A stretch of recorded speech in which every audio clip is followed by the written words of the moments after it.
cuerpo, que es a través de los cuales vamos a tener el mantenimiento de las funciones normales del cuerpo, del mantenimiento de nuestro medio interno, y este sistema de comunicaciones va a estar conformado por el sistema nervioso, el sistema inmunológico y el sistema endocrino.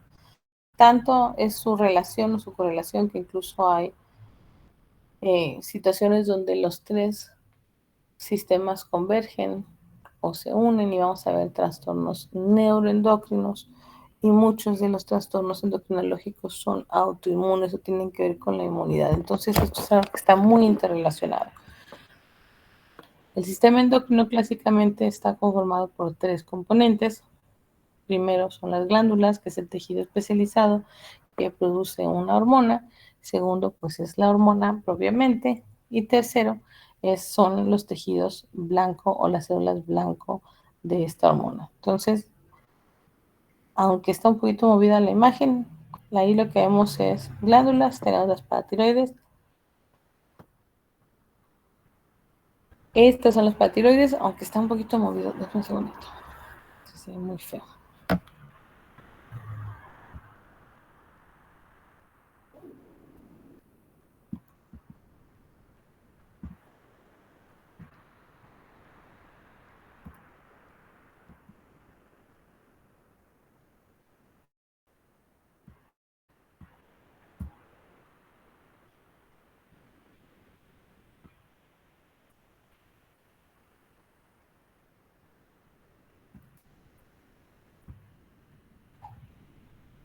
Ok, ahí está. Entonces aquí lo que tenemos son, como un ejemplo de una glándula, tenemos las paratiroides, las glándulas son tejido especializado en la producción de una hormona. Entonces aquí lo vemos, son 4 paratiroides, son estas glándulas, están aquí. La hormona que produce la glándula, específicamente aquí tenemos PTH, es la hormona paratiroidea, y tejidos blancos, que son las zonas donde va a ejercer su efecto dicha hormona. Y en el caso de eh, la PTH, que regula los niveles de calcio en la sangre, pues lo que vamos a tener es que va a haber salida de calcio de los huesos, está acá representado, y va a haber aumento en la resorción renal de calcio, dando un resultado final que es elevar el calcio en la sangre. Dentro de las funciones endócrinas, pues no nada más tenemos una función principal de las hormonas, sino que podemos tener varias funciones. Lo más común, o lo que estamos pensando siempre cuando pensamos en el sistema endocrino, pues es mantener el medio interno, mantener el equilibrio, pero no es la única función que tiene, también tiene que ver con funciones relacionadas a crecimiento y desarrollo, o sea, crecimiento común que se entiende en una mayor masa o mayor volumen de células que tenga el organismo, y el desarrollo pues tiene que ver con la adquisición de nuevos, digamos, de nuevos procesos, de nuevas funciones a través del tiempo. Vamos a tener también participación en la reproducción, por obvias razones, y finalmente para la energía, tanto para obtenerla como para gestionarla y almacenarla. Bien, entonces estamos hablando de las hormonas, que son los mensajeros, son los que llevan la señal, y estas hormonas son señales químicas secretadas al torrente sanguíneo y que actúan en tejidos distantes. A esto le llamamos nosotros una regulación endocrina. Pero también puede haber señales que se den de otras células a células que están muy cerca, que están, digamos, estructuralmente vecinas, o que están muy cercanas a las células que producen esta sustancia, y estas señales parácrinas pueden ser utilizadas tanto por células inespecíficas, digamos, que producen una sustancia parácrina, como por hormonas que son producidas en glándulas endocrinas y que no nada más tienen efecto endocrino, también pueden ser liberadas al tejido extracelular y actuar ahí como sustancias parácrinas. Entonces, en algunos casos van estas sustancias parácrinas o pueden ser hormonas o sustancias parácrinas, en algunos casos pueden desencadenar respuestas celulares que utilicen las mismas vías, tanto de una parácrina como la de una hormona. Entonces, en los factores parácrinos y las hormonas también pueden compartir la misma maquinaria de señalización, es decir, la misma cantidad o el mismo tipo de vía que se utiliza una vez que se activa el receptor de esta hormona en una superficie, en una célula.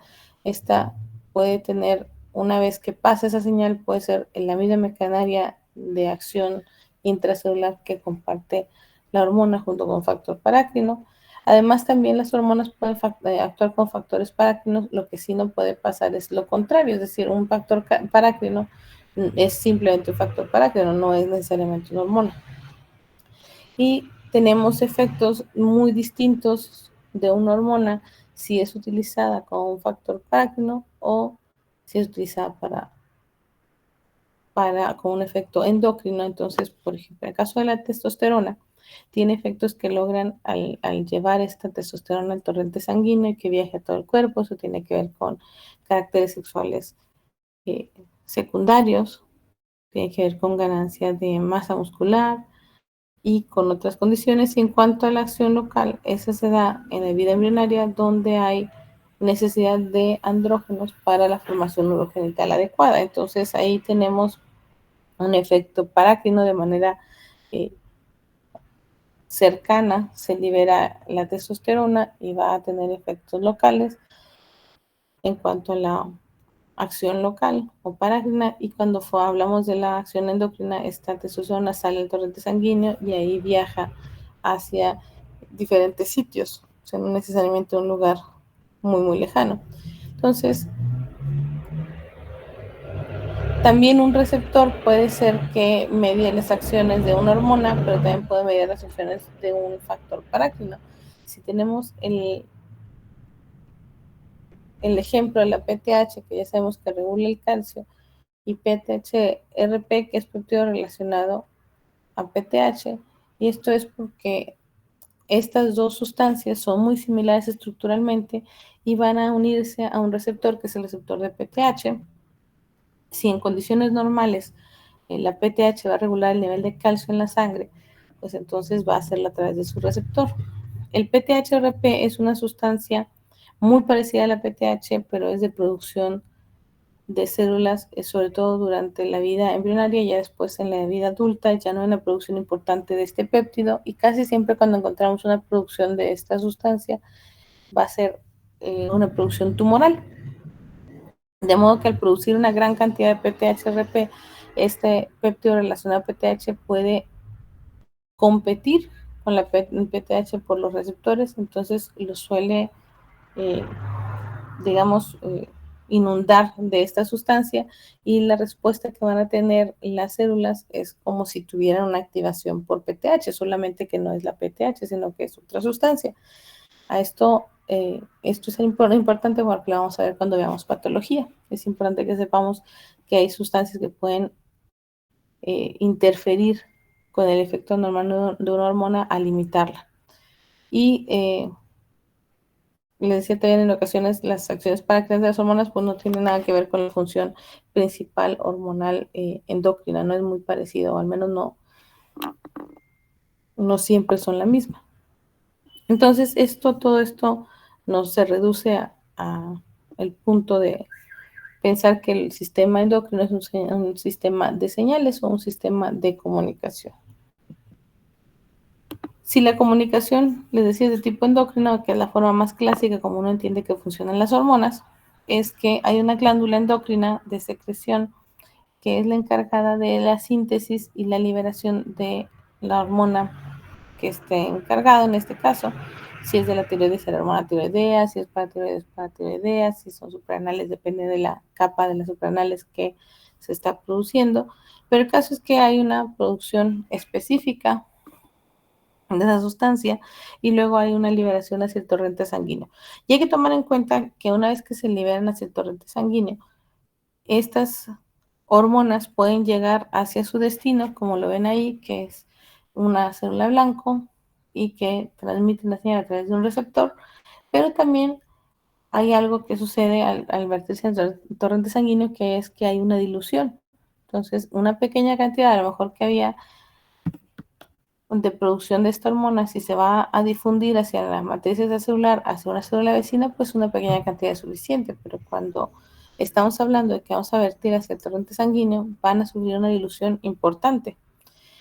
Y entonces estas hormonas pueden sufrir pérdidas, digamos, por dilución, pero también ir al torrente sanguíneo no solamente va a llegar derechito a las células blancas, sino que el torrente sanguíneo pues lleva a todo el cuerpo lo que tiene, lo que contiene, y puede ser que nos genere en algunos casos pérdida de las hormonas por vía urinaria, es decir, hay filtración y disminuye la cantidad de esta hormona disponible. También puede ser que se una a proteínas para viajar en la sangre, porque pudiera no llegar en cantidades adecuadas, ya sea, les decía yo, por el paso del riñón, también puede pasar por el hígado, sufrir destrucción, inactivación o filtrarse hacia el exterior. Todo esto hace que las glándulas que producen las hormonas sean específicas, porque tienen que producir cantidades grandes.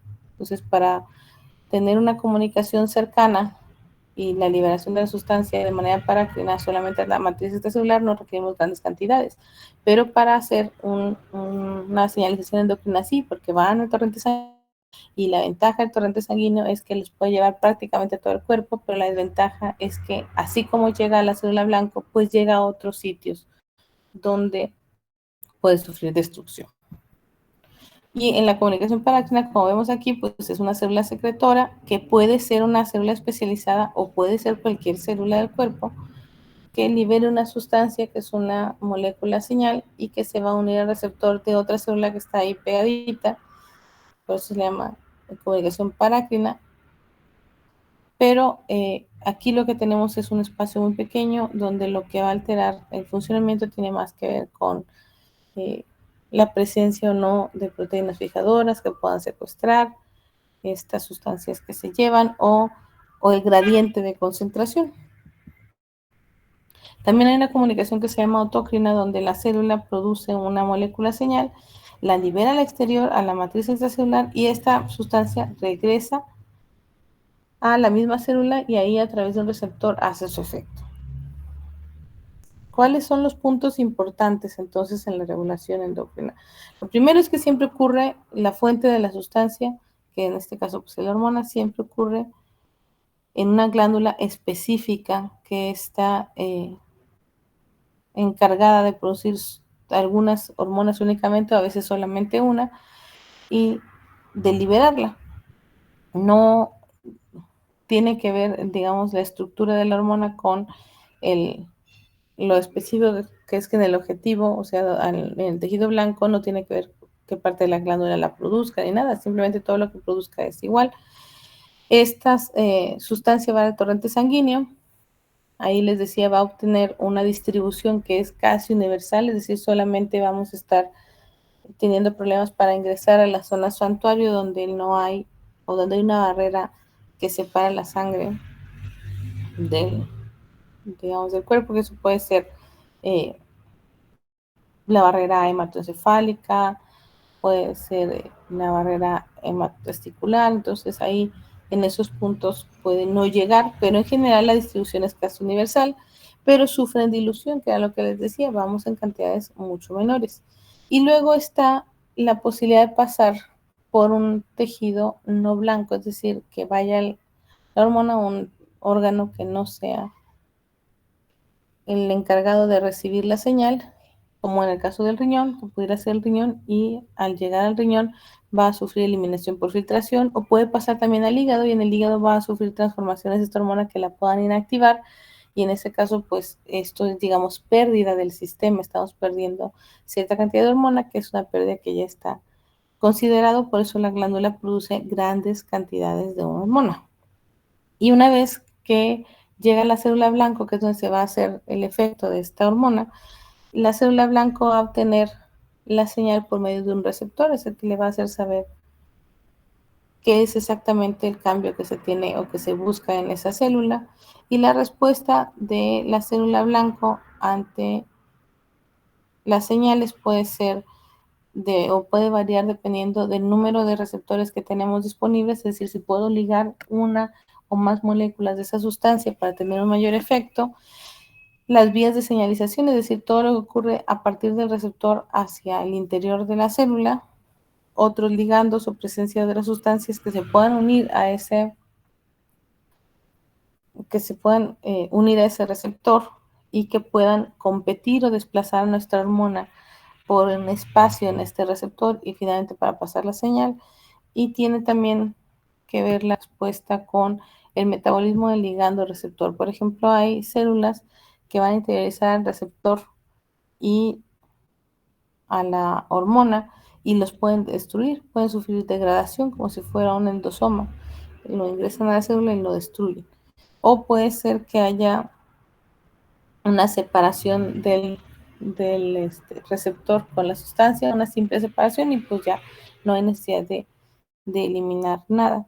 Y también puede haber regulación por ligandos, que son procesos de metabolismo de estas hormonas o metabolismos intermedios que pueden ayudar a regular la función en la célula blanca. Entonces, todo esto es lo que ocurre en una señalización endocrina. Es un poquito complejo, pero tiene la ventaja de llegar a prácticamente cualquier parte. Y luego tenemos la señalización parácrina. Aquí es un poquito más sencillo. Tenemos una fuente que es una célula adyacente que va a encargarse de la síntesis o secreción de un, eh, digamos, factor parácrino.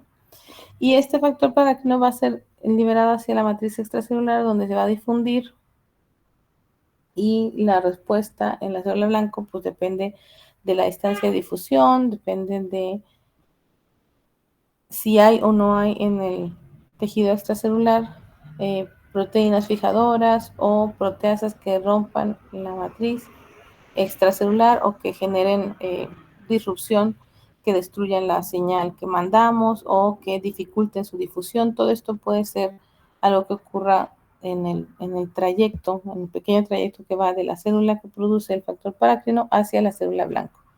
Y en la célula blanco, pues lo que vamos a tener son receptores. El receptor debe ser específico, debe ser sensible, pero también pudiéramos tener alteraciones en la respuesta si hubiera barreras de difusión o estuviera alterado el gradiente de difusión o incluso hubiera vías inhibidoras inducidas o que haya ligandos que son otras sustancias que pueden unir al receptor y que pueden competir por él, o proteínas fijadoras que puedan secuestrar de cierto modo la sustancia que tenemos o que liberamos, que lo puedan englobar y no permitirle llevar a cabo su acción biológica.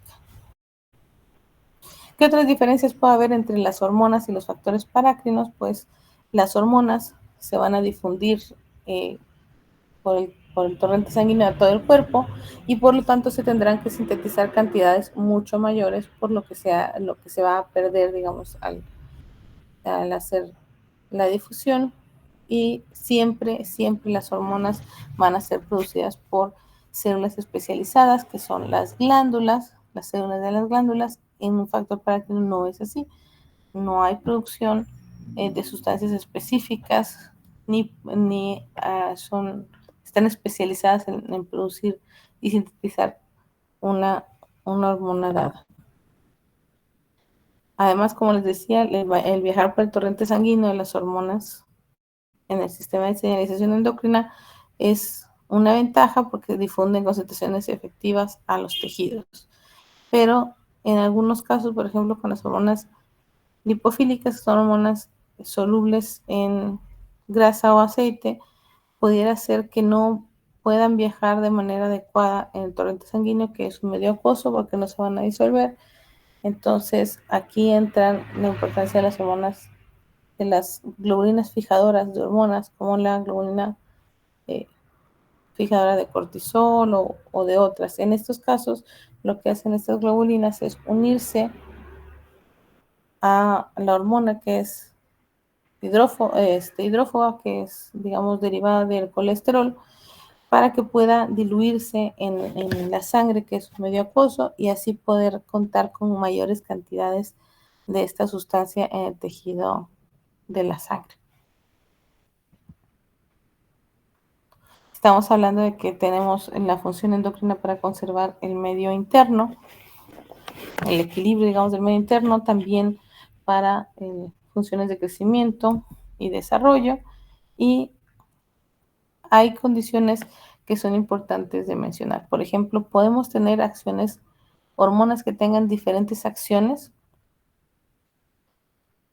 para regular un solo proceso, pero a través de diferentes maneras, como en el caso de la insulina, para regular la glucosa en la sangre, tiene varias formas de hacerlo. Y también tenemos algunas hormonas que son necesarias para funciones específicas. Por ejemplo, si estamos hablando de la función de la homeostasis o el equilibrio de la glucosa, podemos tener diferentes hormonas que intervienen ahí, unas que permiten que se eleve, por ejemplo, una sustancia en la sangre y otras que la disminuyen. Entonces, podemos tener que una hormona tiene múltiples efectos o podemos ver que un proceso requiere de múltiples hormonas para que se regule. Entonces, esas dos condiciones las vamos a ver más adelante. Y la interacción de las hormonas se va a dar tanto de una hormona con otra, como una hormona con una sustancia o con un metabolito intermedio de otras sustancias. Entonces podemos tener una hormona, múltiples acciones, ya lo vemos, puede ser la insulina, que tiene varias formas de llegar a disminuir la glucosa, pero la testosterona también puede tener varias acciones. Unas acciones se van a ver en la vida fetal y otras se ven en la vida extrauterina de la testosterona, o podemos tener muchas hormonas, una sola función, como el mantenimiento de la glucosa, y ahí tenemos la insulina, tenemos glucagón, tenemos somatostatina, tenemos hormona de crecimiento, cortisol. Todas estas intervienen aquí.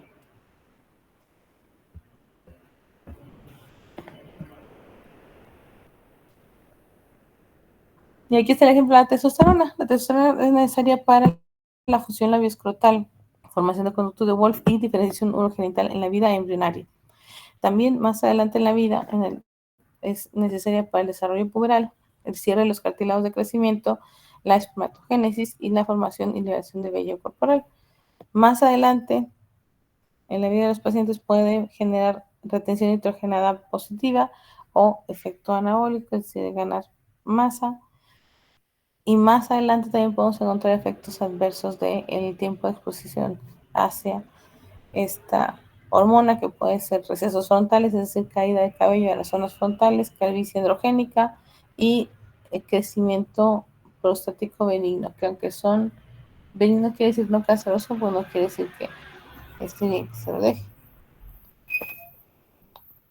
Bien, y esto es lo contrario, les decían varias hormonas, un solo proceso. Aquí tenemos la insulina, que actúa disminuyendo producción hepática de glucosa y aumentando el transporte intracelular de glucosa, es decir, metiendo la glucosa a las células para su utilización, y esto nos va a dar como resultado una disminución de la glucosa en la sangre. Pero también tenemos que esta insulina se interacciona con glucagón, que es una hormona contrarreguladora, y su efecto es elevar glucogenólisis y gluconeogénesis, es decir, la formación de glucosa a partir de sustancias que no son carbohidrato, y la ruptura de glucógeno para formar o liberar glucosa. Estas dos acciones van a tener como resultado la elevación de la glucosa en la sangre. Entonces el efecto es contrario al efecto de la insulina para regularizar adecuadamente la glucosa. Y acá tenemos otras hormonas que también son hormonas contrarreguladoras, que son la epinefrina o adrenalina, T3, cortisol libre, hormona de crecimiento y somatostatina. Todas estas, al igual que el glucagón, van a elevar los niveles de la glucosa en la sangre o la disponibilidad de la glucosa en la sangre, para que no haya una disminución constante por la insulina. Si solamente tuviéramos el efecto de la insulina, pues tendríamos todo el tiempo una disminución del nivel de la glucosa y no habría nada que lo contrarrestara. Entonces, muchas hormonas, ya vemos todas estas, un solo objetivo, que es la regulación de la glucemia. ¿Y cómo se logra acá todo esto? ¿Cómo se logra que haya esta interacción entre diferentes glándulas o diferentes metabolitos para lograr un proceso adecuado? Y eso se da a través de sistemas de retroalimentación o sistemas de feedback. Y un sistema de feedback puede ser la interacción entre una hormona y otra hormona para darse retroalimentación. Puede ser de un catión con una hormona, como en el caso del calcio y la paratormona. Puede ser un metabolito de una hormona, como en el caso de la glucosa y la insulina. Puede ser con osmolaridad de hormona, o puede ser volumen circulante con una hormona, que puede ser en esos casos vasopresina o aldosterona, que tienen que ver con esto. Entonces, no solamente es una forma de retroalimentarse una hormona con otra, como lo hacemos en la función tiroidea, por ejemplo, donde tenemos hormona TSH, estimulante de tiroides, y hormona tiroidea, sino que tenemos todas estas otras formas de retroalimentación. Ok, aquí nos vamos a quedar y mañana vamos a hablar sobre naturaleza química de las hormonas. Esto repásenlo por favor para que sea más fácil de llevar. Hay 3 tipos de hormonas, o se dividen en 3 tipos, depende de su naturaleza química. Es muy importante que los conozcamos, porque si sabemos cuál es el tipo de hormona que tenemos, ya con el solo hecho de saber qué tipo de hormona es, sabemos dónde está su receptor, de qué tipo de receptores tenemos o tienen estas hormonas, y de ahí vamos a adelantar mucho sobre patología. Entonces, la naturaleza química de las hormonas son 3 tipos: hormonas peptídicas o proteicas, hormonas esteroidales o derivadas del colesterol, y los aminoácidos o derivados de aminoácidos, que son moléculas muy pequeñas, que son muchas veces la excepción de la regla. Eso lo vamos a ver más adelante, del resto de las hormonas. Okay. Entonces, mañana vamos a hablar de naturaleza química de las hormonas. Sabiendo la naturaleza química o la clasificación, van a saber cómo se sintetizan estas hormonas, si se almacenan o no se pueden almacenar, cómo se liberan, dónde está su receptor. Entonces, es importante que lo tengamos bien claro. ¿Hasta aquí hay alguna pregunta? No, doctora, todo bien. ¿Seguros? Ok. Entonces, nos vemos el día de mañana a las 9, por favor. Cuídense. Hasta luego, doctora. Hasta Igualmente, luego. doctora, hasta mañana. Hasta luego. Gracias.